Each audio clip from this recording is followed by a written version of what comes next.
Welcome students. तो आज हम लोग देखने जा रहे हैं one dimensional head on collision. जो लोग बच्चे 11th में साल जाएंगे या 11th-12th कर चुके हैं वो इस टॉपिक से अच्छी तरह वाकिफ़ है, जिसमें वन डायमेंशनल हेड कोलिजन को आप लोग पढ़ते हैं वर्क एनर्जी एंड पावर में। हालांकि ये टॉपिक सेंटर ऑफ मास में भी लिया जाता है, लेकिन one dimensional head on collision को ज़्यादातर रखा गया है किसमें? वर्क एनर्जी पावर में, है ना, वर्क एनर्जी पावर में। ये कोलाइजन की स्थिति क्या है? One dimensional. सबसे पहले तो ये समझिए कि वन डायमेंशनल का मतलब क्या होता है। वन डायमेंशनल मतलब centre of mass is moving on a straight line if two objects collides in such a way that their line of movement is along a straight line, then such movement is called one dimensional collision. अब इसमें बात आती है कि what is head on collision. Head on collision में और सिर्फ one dimensional collision में थोड़ा सा फर्क है कि लेट सपोज कि there are two objects moving in one direction but it is possible that they might collide side wise. हो सकता है कि ये साइड वाइज क्या हो जाए, कोलाइड करें। साइड वाइज कोलाइड करेंगे तो आफ्टर कोलाइजन इनका जो मूवमेंट होगा वो अलग हो जाएगा, डिफरेंट हो जाएगा। तो उसको ऑब्लिक कोलिजन कहते हैं, हेड ऑन कोलिजन नहीं कहते हैं। तो हम लोग इनफैक्ट इस वक्त जो देखेंगे वो हेड ऑन कोलिजन होगा, है ना। अब हेड ऑन कोलिजन क्या होता है, कैसा होता है और कितने तरीके का होता है? तो फर्स्ट एंड फॉरमोस्ट ये हमारे 3 तरीके के होंगे। पहला elastic collision, perfect elastic collision कह सकते हैं, इलास्टिक कोलाइजन कहिए, इलास्टिक कोलाइजन। दूसरा perfect in elastic collision, perfect in elastic collision.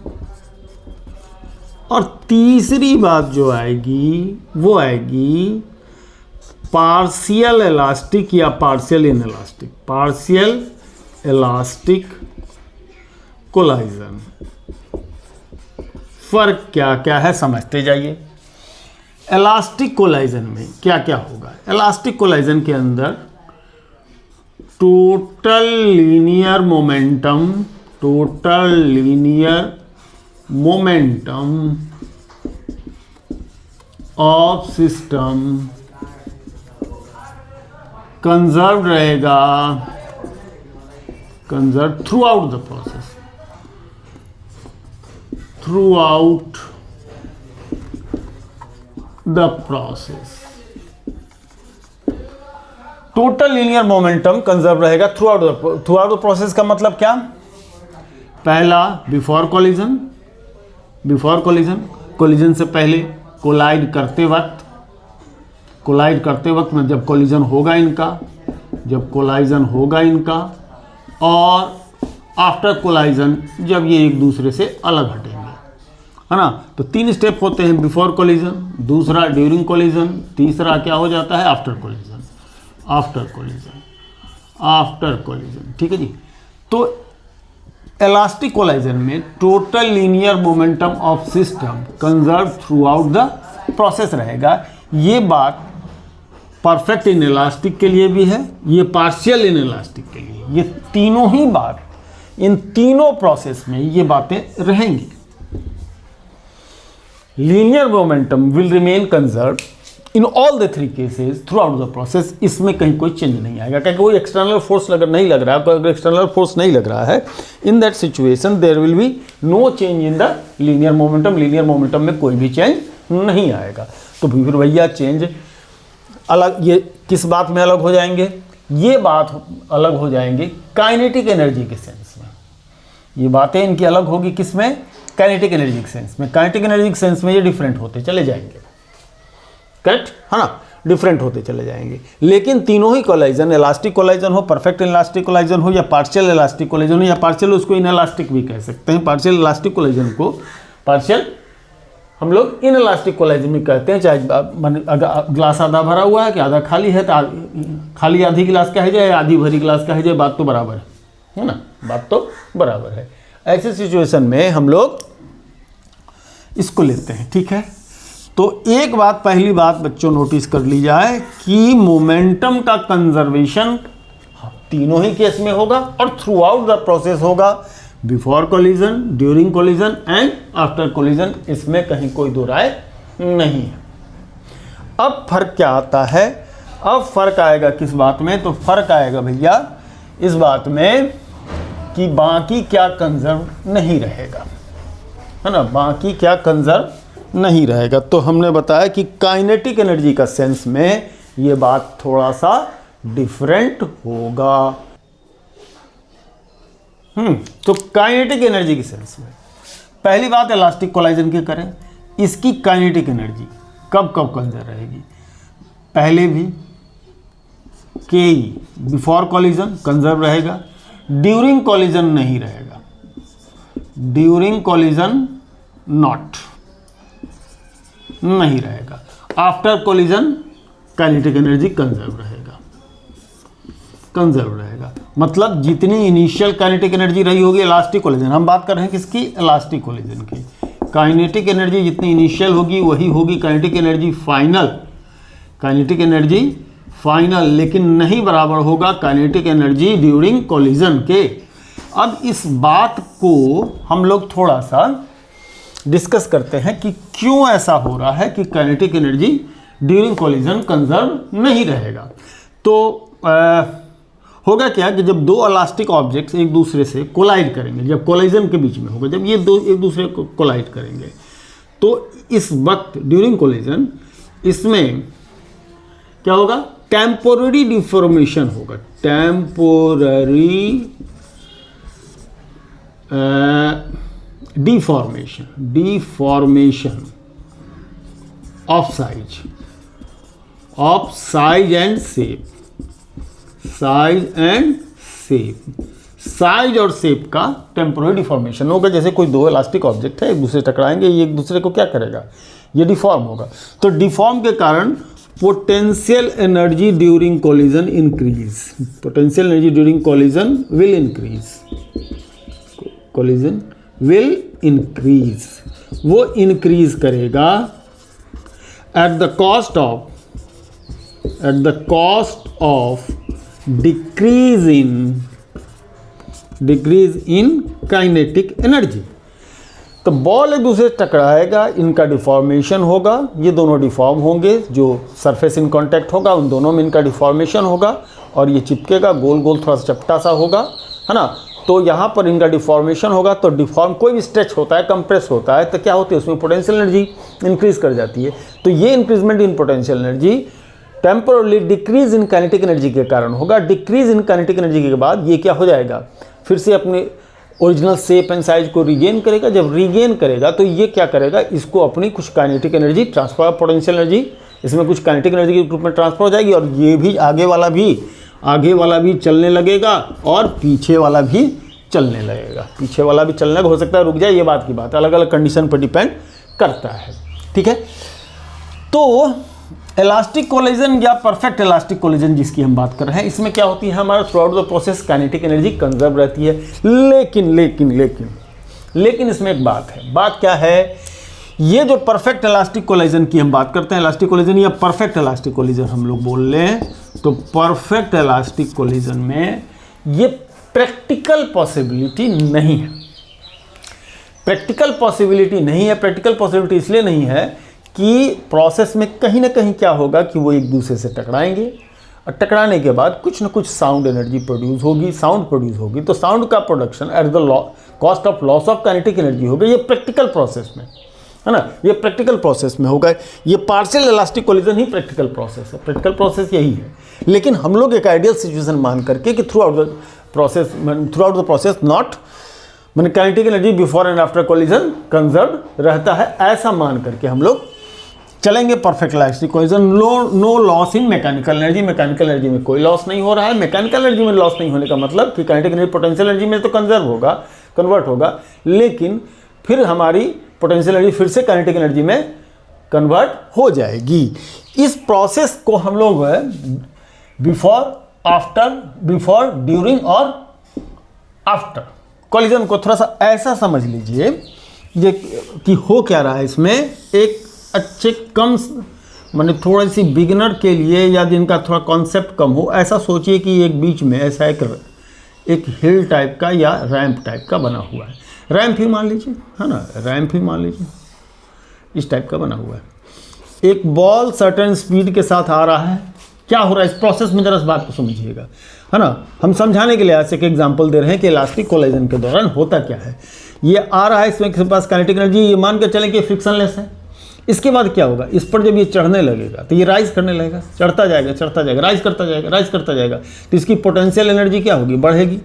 Potential energy increase करेगी, काइनेटिक एनर्जी, इसका स्पीड कम होने लगेगा, काइनेटिक एनर्जी डिक्रीज कर जाएगी, और फिर आकर के यहाँ तक आते आते पोटेंशियल एनर्जी मैक्सिमम हो जाएगा। फिर से ये दूसरे तरफ आएगा और ये ग्रेजुअली स्पीड बढ़ता जाएगा, और जब इस पार आ जाएगा तो जितनी वेलोसिटी यहाँ थी, यानी जितनी काइनेटिक एनर्जी यहाँ रही होगी, जितनी काइनेटिक एनर्जी यहाँ रही होगी, फिर से वापस से काइनेटिक एनर्जी इसको मिल गई है। एक आइडियल सिचुएशन की हम लोग बात कर रहे हैं, इसकी बात कर रहे हैं आइडियल सिचुएशन की, है ना। हम आइडियल सिचुएशन की बात कर रहे हैं, ठीक है। तो एक आइडियल सिचुएशन में इस तरीके से kinetic energy, potential energy, potential energy kinetic energy में हमारी क्या हो सकती है, कन्वर्ट हो सकती है। और यही प्रोसेस इस इलास्टिक कोलिजन में हो रहा है कि इनके बीच में डिफॉर्मेशन हो रहा है, शेप डिफॉर्म हो रहा है, साइज डिफॉर्म हो रहा है, या दोनों डिफॉर्म हो रहा है, और फिर से ये रिगेन हो रहा है, रिगेन होकर के वो आगे की तरफ चल देता है। Ideal process, I repeat, ideal process है। लेकिन फिजिक्स में बहुत सारे सिचुएशन ऐसे हैं जिसमें हम लोग आइडियल प्रोसेस की स्टडी करते हैं, ताकि हम लोग प्रैक्टिकल प्रोसेस को, प्रैक्टिकल सिचुएशन को क्या कर सके, प्रॉपरली हम लोग डिफाइन कर सकें। तो ये पॉइंट नोटिस करने वाली बात है इलास्टिक कोलिजन में कि kinetic energy before equals to kinetic energy final of momentum before equal to momentum final. Before collision and after collision और ड्यूरिंग द कोलाइजन मोमेंटम क्या रहेगा, सेम रहेगा। क्योंकि एक्सटर्नल कोई फोर्स नहीं लगा है, इंटरनली ये एक दूसरे को हिट कर रहे हैं, कोलाइड कर रहे हैं, और फिर से अपनी वेलोसिटी में कुछ एक्सचेंज कर रहे हैं, kinetic energy exchange. In fact velocity क्या, काइनेटिक एनर्जी एक्सचेंज होता है उसमें, तो काइनेटिक एनर्जी का एक्सचेंज होता है, और तब उसके बाद भी फिर उसकी कुछ वेलोसिटी रहेगी। इसके लिए डेरिवेशन वगैरह जो निकालना है वो तो हम लोग निकालेंगे ही। लेकिन ये हो गई किसकी बात, इलास्टिक कोलिजन की बात। हम लोग perfect elastic, partial elastic collision की भी चर्चा कर लेते हैं। इसमें क्या होगा, परफेक्ट इन इलास्टिक लिखा गया, इन इलास्टिक कोलिजन में हमारा काइनेटिक एनर्जी, मोमेंटम तो कंजर्व रहेगा, काइनेटिक एनर्जी नहीं कंजर्व रहेगा। पार्शियल इलास्टिक कोलिजन में भी वही होगा, मोमेंटम तो कंजर्व रहेगा। इसकी बात, इसकी सिचुएशन ये होती है, क्या होती है इस संदर्भ में, क्या फर्क पड़ता है इलास्टिक कोलिजन में, परफेक्ट इलास्टिक कोलिजन में और पार्शियल इलास्टिक कोलिजन में। ये बेसिक डिफरेंस क्या है, इसको सबसे थोड़ा सा पहले हम आपको क्या कर दें, समझा दें, फिर हम जैसे इलास्टिक कोलिजन के डेरिवेशन की तरफ हम लोग बढ़ जाते हैं। ठीक है जी।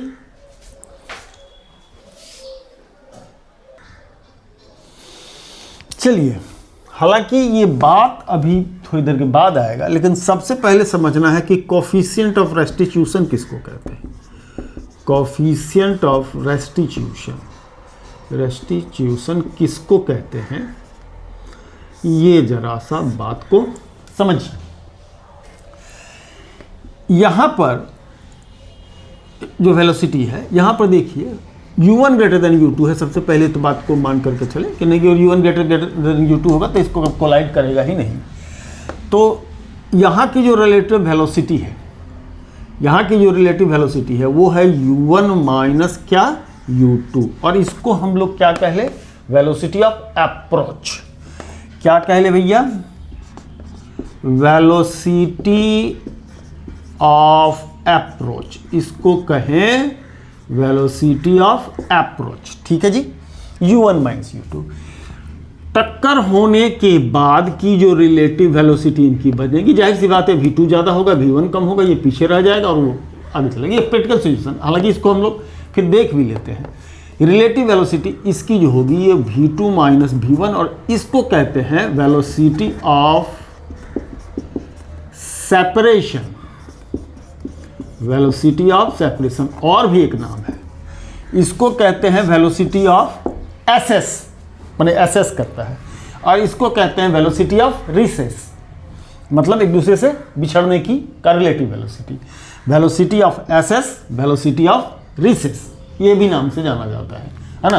तो नामों की जानकारी प्रॉपरली हो, ये नहीं कि पता चले कि नाम की सही सही जानकारी नहीं है और कहीं पर ऐसा कुछ मामला आ गया और हम लोग उसको जान ही नहीं रहे हैं। ठीक है जी, तो हमारे पास ये जानकारी होनी चाहिए।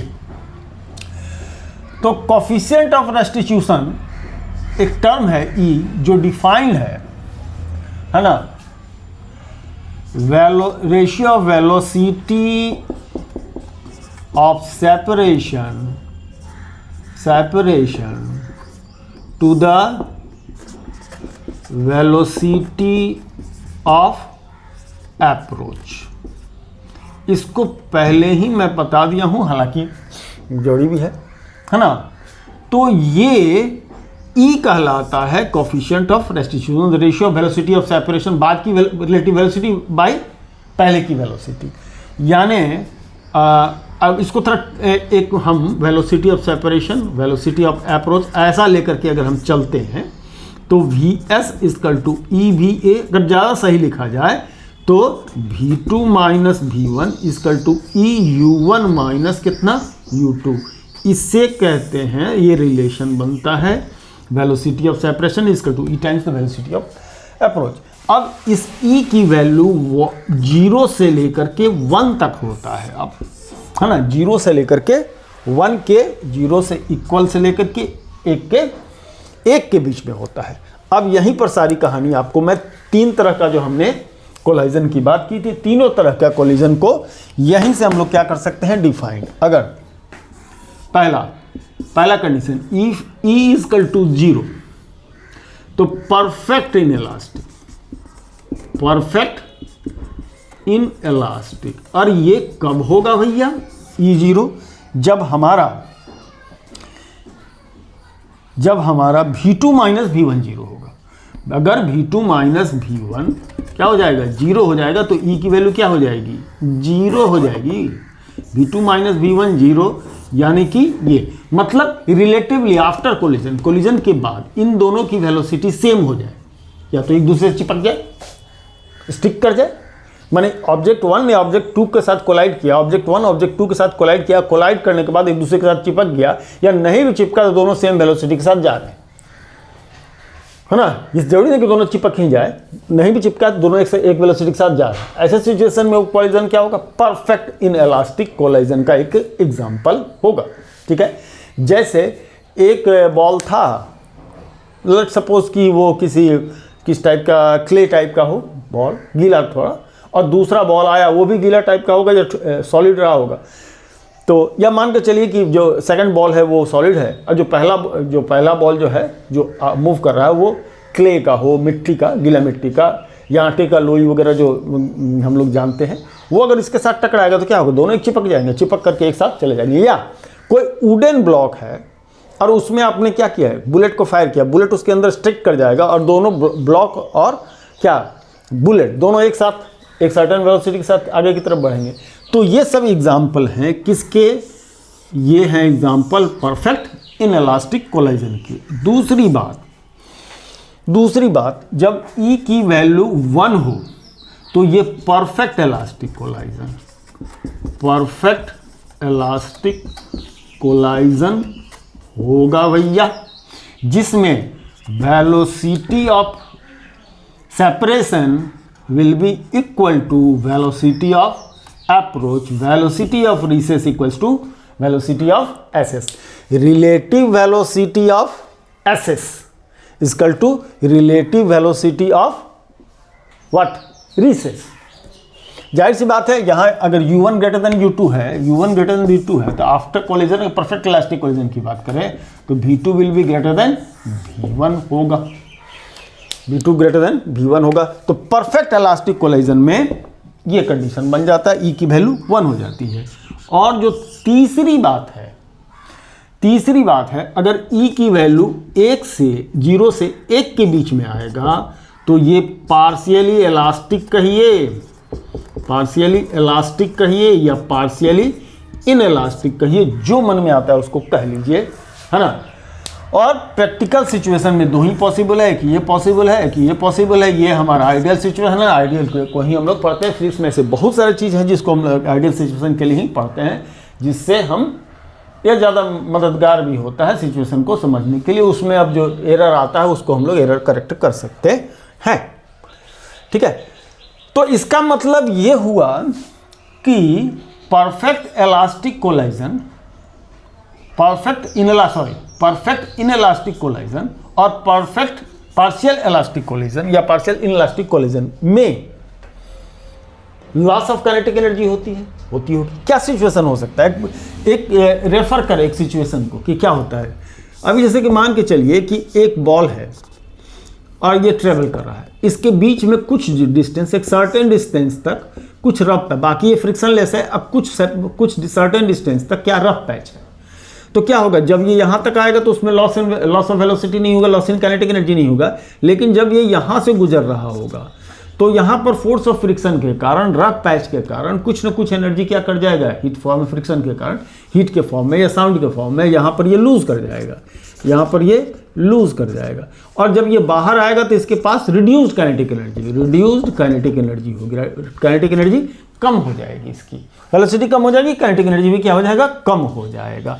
ये सिचुएशन, इस सिचुएशन में हम इसको कह सकते हैं परफेक्ट इलास्टिक कोलाइजन है, सॉरी पार्शियल इलास्टिक कोलाइजन है, ये पार्शियल इलास्टिक कोलाइजन है। लेकिन परफेक्ट इलास्टिक कोलाइजन हम क्या कहें, अगर मान लीजिए पैच बहुत बड़ा हो, कोई बॉल जा रहा है, अब यहाँ के बाद से पूरा रेता है, या कोई बहुत लंबा पैच है आपका रफ सरफेस का, तो ये बॉल जाएगा कुछ दूर तक, ये जाएगा, उसके बाद क्या होगा, रुक जाएगा। यानी कि total loss in kinetic energy का total loss, final kinetic energy 0 नहीं भैया, परफेक्ट इलास्टिक में टोटल काइनेटिक एनर्जी 0 नहीं।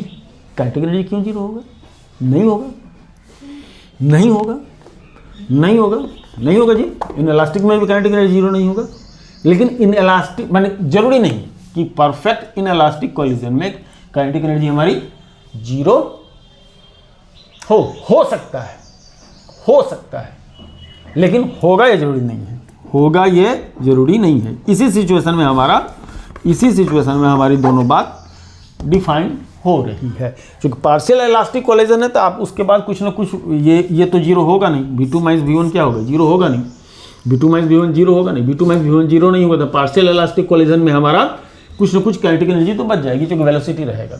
अब जब बात ये अटकी है कि हमने बोला काइनेटिक एनर्जी 0 हो जाएगी, कैसे पॉसिबल है वो मैं बता देता हूँ कि क्या हो सकता है कि अगर एक कोई बॉल इधर मूव कर रहा है और एक बॉल इधर मूव कर रहा है, लेट सपोज इसका मोमेंटम जितना है P1, इसका मोमेंटम जितना है, अगर शुरू में ही P1 प्लस P2 क्या है 0 हो, P1 प्लस P2 मतलब अपोजिट डायरेक्शन में एक दूसरे के साथ आए, टकराया और एक दूसरे से चिपक गया और रुक गया, रुकेगा ही। क्यों रुकेगा, क्योंकि इनिशियली दोनों का मोमेंटम सेम है बट इन अपोजिट डायरेक्शन में है, तो सिस्टम की जो टोटल मोमेंटम है वो 0 है, सिस्टम की टोटल मोमेंटम 0 है। अब जब ये टकराने के बाद स्टिक करेगा तो इनकी भी मोमेंटम 0 हो जाएगी, तो मास तो 0 होने से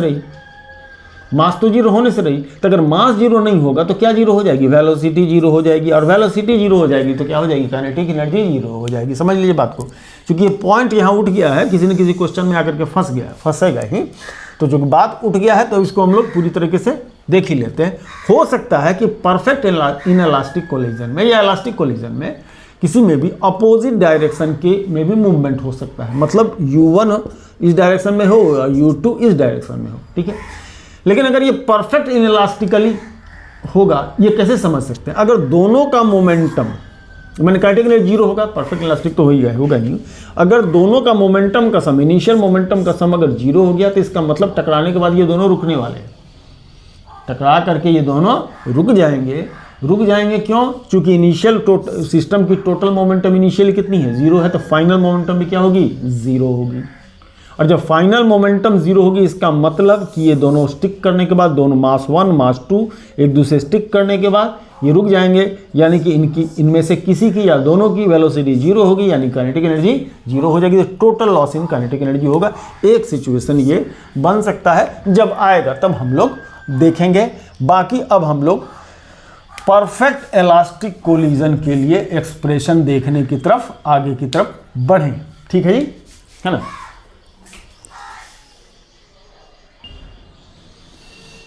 चलिए, तो हम लोग देखें, ये m1 mass moving with velocity u1 and m2 mass moving with velocity u2, provided that m1 u1 is greater than u2, the mass m1 collides with m2, correct. तो बोर्ड पर नहीं लिखते हैं, जो लोग बोर्ड के विद्यार्थी, मतलब जो कहने का मतलब 11th के विद्यार्थी हो, वो लोग जो हम बोलते हैं उसको लिख लीजिए, है ना। उसको लिख सकते हैं कि there is a mass m1 and m2, one is moving with u1 velocity, another is moving with u2 velocity, provided u1 is greater than u2, m1 collides with m2 and after collision their respective velocities are v1 and v2। ऐसा कुछ करके लिख लिया जाए, ठीक है जी, है ना। अब हम लोग प्रोसेस में देखेंगे सिंसिटी। हम लोग किसको देख रहे हैं भैया? ये हम लोग देख रहे हैं परफेक्ट इलास्टिक कोलाइजन देख रहे हैं, ठीक है। पहले आइडियल सिचुएशन, आदर्श स्थिति, आदर्श पुरुष, मर्यादा पुरुषोत्तम, ठीक है। तो क्या होगा? Final momentum of the system is equal to initial momentum of the system होगा, पहला condition. Linear momentum of the entire system will remain conserve throughout the process, ये पूरे प्रोसेस में कंजर्व रहेगा। तो इसका मतलब m1 v1 plus m2 v2 equals to, पहले का कितना है भैया? m1 u1 plus m2 u2, ठीक है। एक होशियारी पहले से करके रख लें, क्योंकि हमको पता है करना होना क्या है, ठीक है। m1 v1, m1 वाले टर्म को मैं ले आता हूं एक साइड में, m1 माइनस m1 u1, और m2 वाले टर्म को मैं ले जाता हूं, 2 वाले टर्म को लाता हूं, चल 2 वाले टर्म को, m2 v2 minus m2 u2 equal to क्या भैया? m1 u1 minus m1 v1, है ना। एक्चुअल रिलेशन ये है, इसको मैंने बना लिया है, होशियारी मारी है। क्यों होशियारी मारी है वो आपको समझ में आएगा जब हम सॉल्व करेंगे, ठीक है। इक्वेशन 1 इसी को मानिए, यही इक्वेशन 1 ये भी है। अब एक और कंडीशन है कि काइनेटिक एनर्जी फाइनल जो होगा वो काइनेटिक एनर्जी इनिशियल के बराबर होगा। तो फाइनल एनर्जी कितनी होगी? हाफ mv1 का स्क्वायर प्लस हाफ mv2 का स्क्वायर इक्वल्स टू कितना भैया? हाफ m1 u1 का स्क्वायर प्लस हाफ mu2 का स्क्वायर, m2 u2 का स्क्वायर, ठीक है। सेकंड वाले टर्म को लाएंगे, ये सेकंड इक्वेशन कहलाएगा, है ना। सेकंड इक्वेशन कहलाएगा, जब कहलाएगा तब करेंगे। पहले तो हाफ निकाल के हटा दें, क्योंकि हर जगह half half half half half half को हटाइए, हाफ हटा दीजिए। हाफ हटाने के बाद क्या करने का है? 2 वाले टर्म को जरा ले आते हैं, अरे m2, तो m2 v2 स्क्वायर माइनस क्या? u2 square, yes u2 square equal to, इधर में आइए तो m1 common, u1 square minus v1 square, ठीक है जी। अब इसको फैक्टराइज कर ले भाया, v2 माइनस u2, और ये V2 प्लस U2, ठीक है। इधर में M U1 माइनस V1 और U1 प्लस V1, इसको अगर सेकेंड इक्वेशन करें, और ये तो पहला से है ही, अब खाली हम फॉर्म ही ना चेंज किए हैं, दूसरा किए क्या है, कुछ तो नहीं। तो अब इसमें सेकंड में अगर फर्स्ट का डिवीजन लगा दिया जाए, जरा देखिए तो यो और यो कैंसिल होगा क्या, होगा ना लेफ्ट हैंड साइड में। राइट हैंड साइड की बात करें तो ये और ये कैंसिल हो जाएगा ना, हो जाएगा ना, तो हो जाएगा। तो अब ऐसे सिचुएशन में 2 को 1 से डिवाइड कर दें, 2 डिवाइडेड 1 कर दें, तो इंटरेस्टिंग बात, लेफ्ट हैंड साइड में V2 plus U2, right hand side में U1 प्लस V1, ठीक है। अब हम लोग ऐसा करें कि before collision and after collision की जो सिचुएशन है, यानी 1 वाले है ना,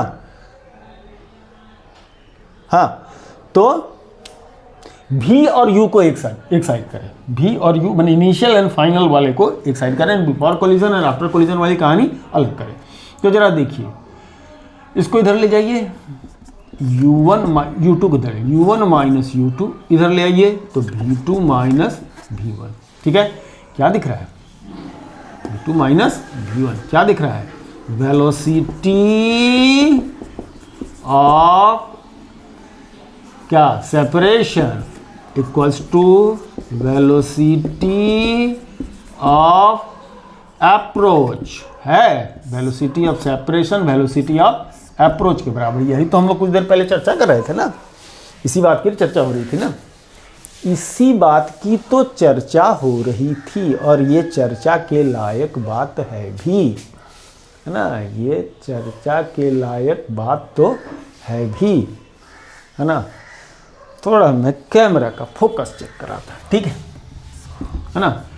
तो ये हमारी velocity of separation velocity of approach के बराबर होगा, ये कहानी बनेगी हमारी। और यहाँ देख लीजिए, ये दोनों बराबर होता है, V2 माइनस V1 इसका U1 माइनस U2 इसका कोफिशिएंट ऑफ रेस्टिट्यूशन अगर लीजिए तो ये इसकी रेशियो कितनी हो जाती है, 1। इसके लिए E की वैल्यू कोफिशिएंट ऑफ रेस्टिट्यूशन कितना हो जाता है, 1।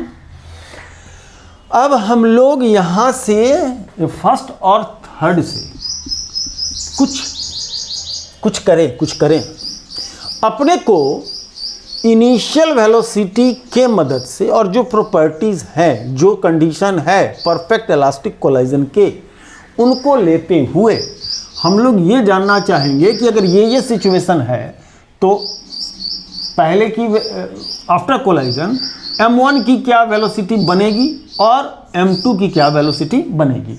इसके लिए हम लोग क्या करेंगे कि इसको यहाँ से जैसे इस रिलेशन से निकालना है और इस रिलेशन का मदद लेना है। तो अगर मान लीजिए 1 निकालना है तो V2 की वैल्यू उठा करके इसमें V2 की जगह पर हम लोग रख दें, ठीक है। V2 की वैल्यू यहाँ से निकालिए, कितनी हो जाएगी V2 की value, now V2 equals to कितना भैया, V1 प्लस U1 माइनस कितना U2, ठीक है। ये थोड़ा सा काम हम जो 11th के बच्चे हैं उनके लिए कर दे रहे हैं, ताकि वो इस डेरिवेशन को भी अच्छे तरीके से समझ सकें कि हो क्या रहा है ना। इस डेरिवेशन को भी समझ लें और उसका यूज़ कर पाएँ, ठीक है। और इसलिए भी समझना जरूरी है कि एक एक्सप्रेशन निकल जाता है तो निकलने के बाद आप उसका इस्तेमाल कैसे करेंगे, ये थर्ड कॉम्पिटिशन वालों के लिए भी जरूरी है, ऐसा नहीं कि सिर्फ इनके लिए जरूरी है। तो ना V2 इक्वल टू, अब इसको इन फास्ट, इसको पहले में हम लोग रखेंगे, इस जगह पर रखेंगे, V2 की जगह पर क्या होगा भैया, देखो तो M1 V1 प्लस M2, अब V2 के बदले V1 plus U1 minus U2 equals to M1 U1 plus M2 U2, M1 U1 plus M2 U2, ठीक है जी। अरे भाई M2 V1 M2 U1 M2 V1 minus M2 V2 minus M2 V2, तो किया क्या जाए, कोशिश अब हमारी क्या रहेगी, निकालना क्या है भैया, V1 निकालना है। देखो मैथमेटिकल अप्रोच चाहिए।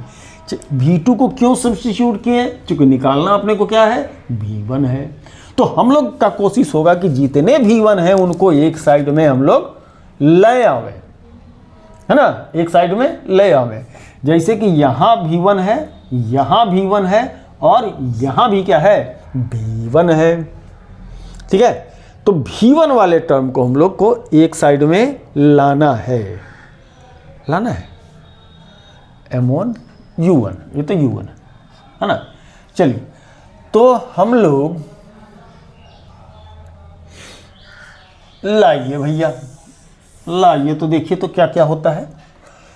M1 V1 M2 V1, रखिए इसको, M1 V1 plus M2 V1, ठीक है, ये V1 है ना, V1 प्लस U1, ये तो U1 है भैया, ये U1 है। अरे यार U1 को लिखो U1 जैसा, और ये क्या है, U2 है ना, जरा सा U2 लिखो, हाँ थोड़ा सा पोंछी बनाए के लिखा जाए, ठीक है। M1 U1 plus M2 U2, ये M1 U1 plus M2 U2, ठीक है, M1 U1 plus M2 U2, V2 को रख दिया, ठीक है। चलिए, तो ये V1 वाले टर्म रह गए, बाकी तब उधर जाएंगे, है ना, बाकी अब उधर जाएंगे।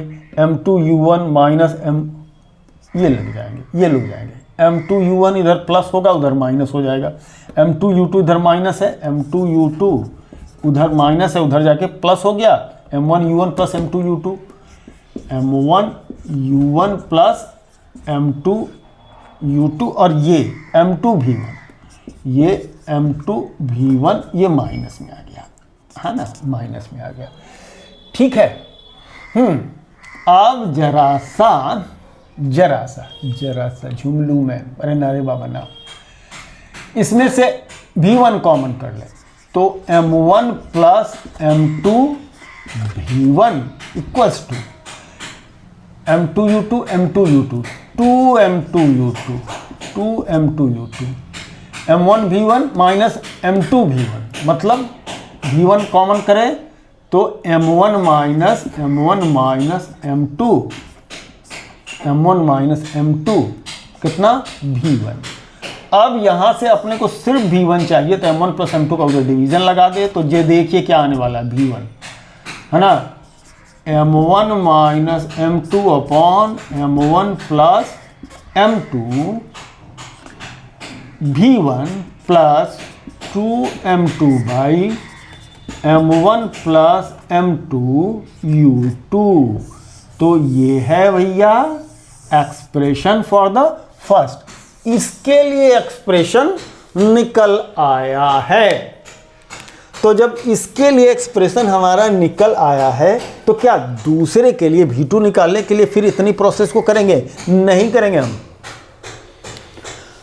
अब यहाँ से जैसे हम लोगों ने V2 को सब्स्टिट्यूट कर दिया, V2 की वैल्यू निकाल ली, कहाँ, यहाँ से, है ना, V2 की वैल्यू निकाल ली थी। अब यहाँ से V1 की वैल्यू निकाल करके अगर इस इक्वेशन में क्या कर दे, V1 की वैल्यू डाल दें यहाँ पर, तो निकल करके V2 आएगा। लेकिन V2 आएगा कितना, ये हम लोग मात्र इसको देख के बता सकते। चलिए मैं लिखने वाला हूँ, देखिए तो जरा सा, V2 आएगा M1, 1 की जगह 2, 2 की जगह 1 कर दीजिए, इंटरचेंज कीजिए, 1 की जगह 2, 2 की जगह 1, यानी M2 माइनस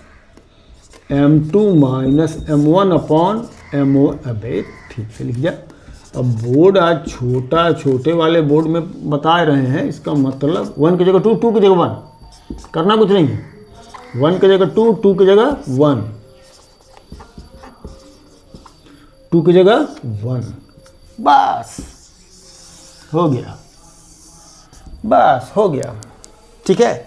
ये अपने पास एक काम की चीज, ये दूसरी काम की चीज, मैं काउंट करता हूं, एक काम की चीज ये पहला, दूसरा काम का चीज ये, तीसरा काम का चीज ये, चौथा काम का चीज ये, काम की बातें ये 4, बाकी जो डेरिवेशन है वो अपने जगह, लेकिन काम की बातें हैं ये 4।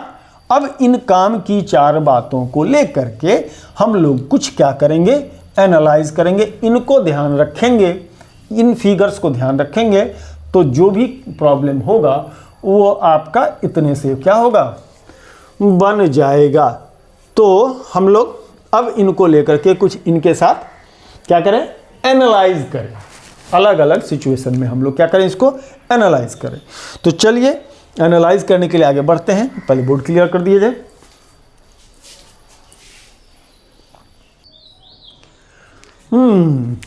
तो जैसे कि आप देख सकते हैं, जो 4 फार्मूला हमने कहा था वो कंजर्वेशन ऑफ मोमेंटम वाली, वो आपको velocity of approach equal to velocity of separation equal to velocity of approach, और v1 वाली और v2 वाली, ठीक है। पहला कंडीशन, फर्स्ट कंडीशन हम लोग ले रहे हैं, क्या कंडीशन ले रहे हैं, परफेक्ट इलास्टिक कोलिजन की बात हम लोग कर रहे हैं, है ना। पहला कंडीशन ले रहे हैं हम लोग, वो ले रहे हैं अगर मान लीजिए दोनों के मासेस सेम हो, क्या हो, सेम इक्वल मासेस के हो। अगर मासेस सेम होंगे तो जरा यहां गौर कीजिए, यहां पर v1 वाले में गौर कीजिएगा और यहां गौर कीजिए, m1 माइनस m2 या m2 माइनस m1 क्या हो जाएगा, 0 हो जाएगा। 0 होगा यानी कि इस v1 वाले में से भी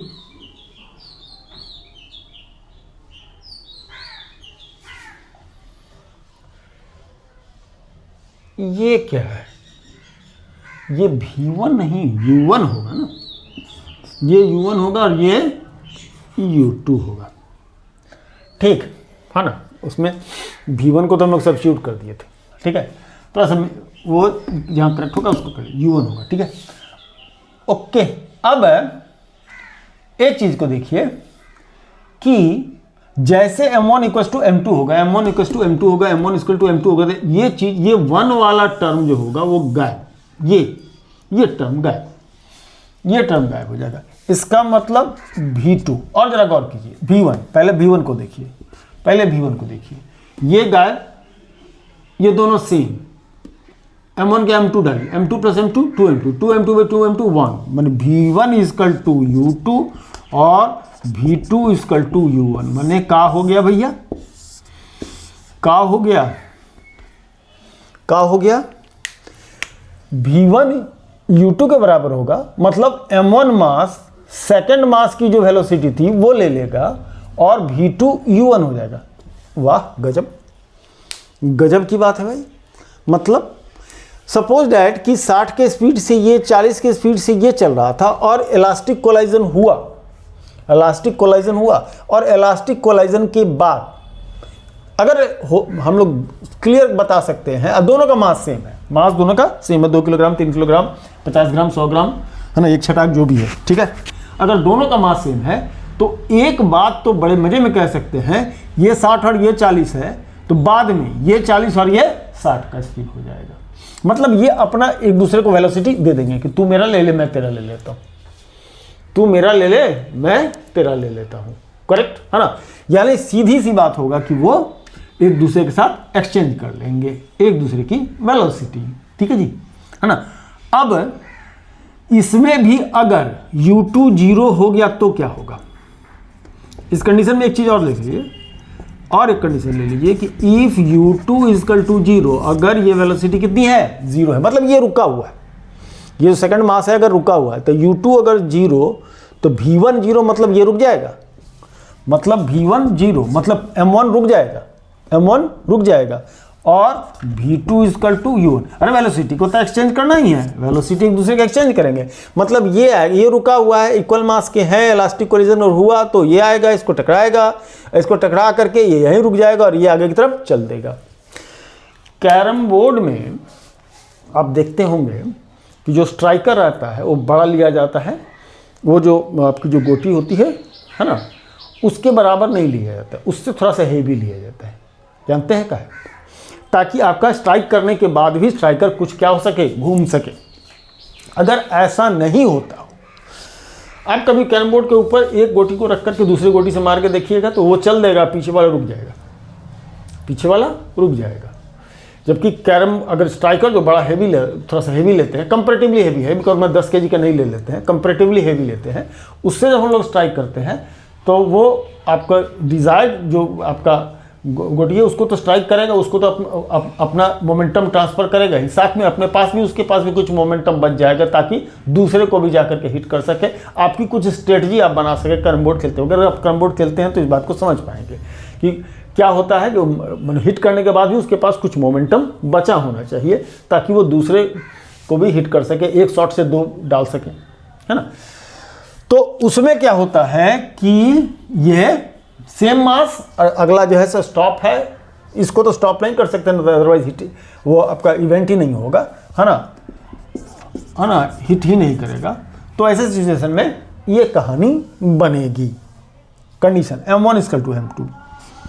दूसरा कंडीशन, अगर सीधे सीधे हम लोग कहें कि U2 0, नॉट मास सेम हो, U2 अगर 0 हुआ तो U2 0 हो गया तो ये भी 0 और ये भी 0, ठीक है, ये भी 0 और ये भी 0, यानी V1 की वैल्यू, मतलब ये रुका हुआ है, मास सेम है नहीं है, उससे बस नहीं, M1 - M2 upon M1 plus M2 U1, है ना, और V2 जो है ना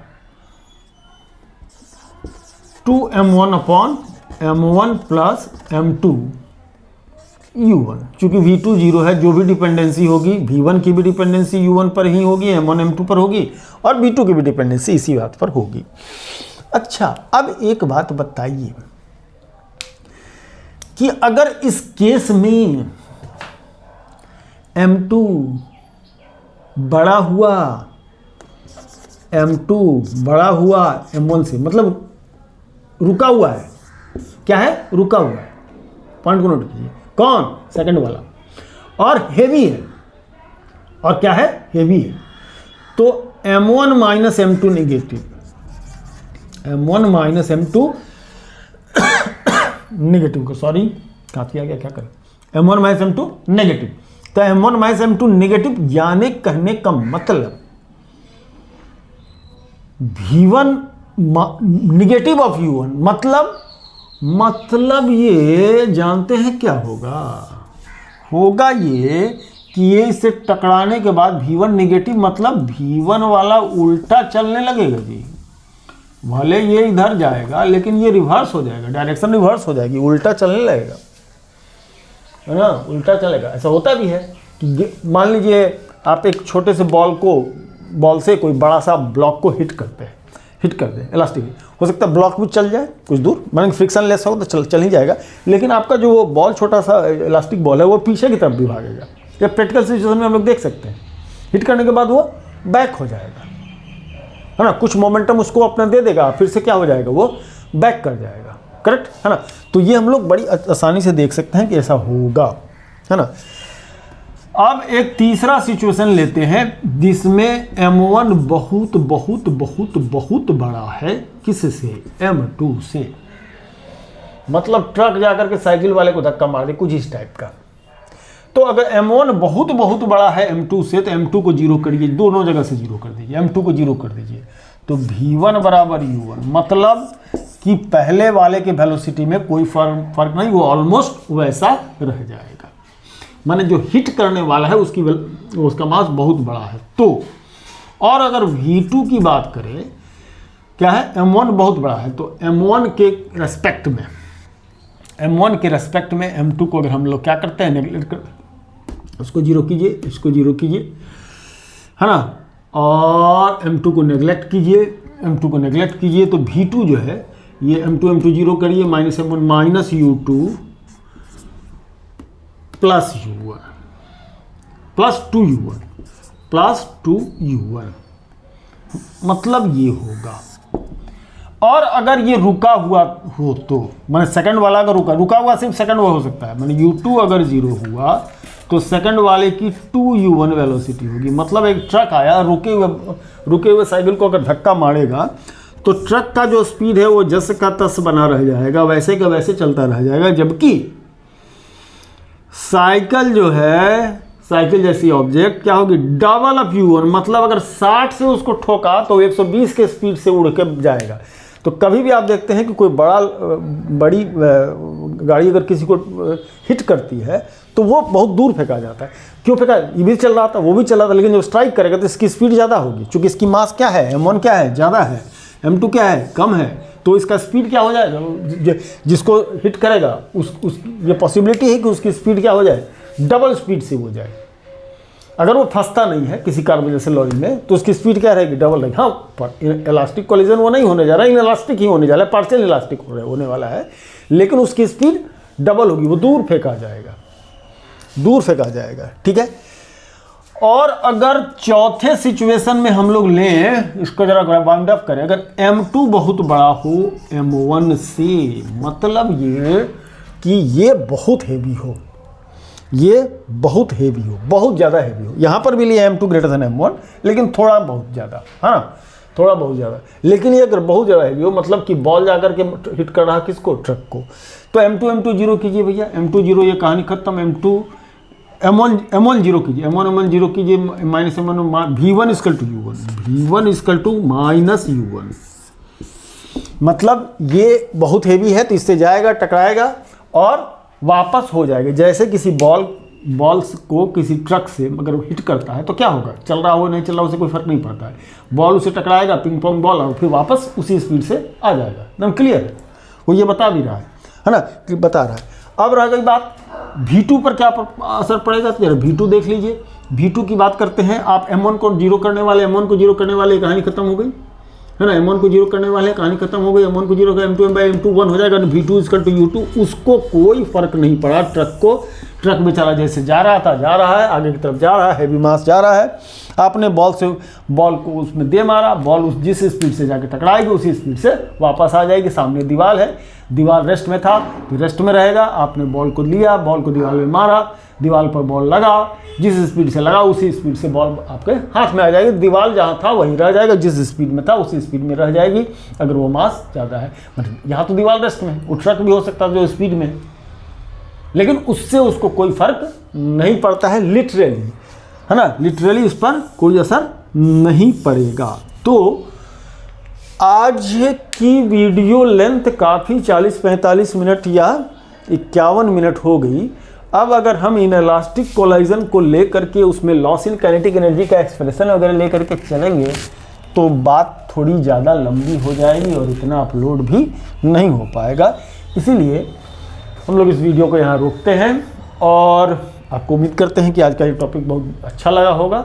और जो भी स्टूडेंट है जिन तक ये पहुँच रहा है, मेरा टारगेट ये है कि टोटल बोर्ड लेवल की फ़िज़िक्स हो या कंपटीशन लेवल की फ़िज़िक्स हो या जो कुछ भी हो, उन सम टोटल की वीडियो बनाएंगे और आपको करेंगे। और लाइव वीडियो भी, लाइव क्लासेस भी हम चालू करेंगे जब सब्सक्रिप्शन इनफ हो जाए। क्योंकि आज इस समय हम लाइव वीडियो के लिए एक आध बार ट्राई किए हैं तो बोला कि यू आर नॉट एलिजिबल, 2 महीना हुआ स्टार्ट हुआ, अभी एलिजिबल नहीं है। मतलब सब्सक्रिप्शन आपको ज़्यादा चाहिए या फिर आपका वॉच आवर ज़्यादा होना चाहिए, तब शायद वो करेगा।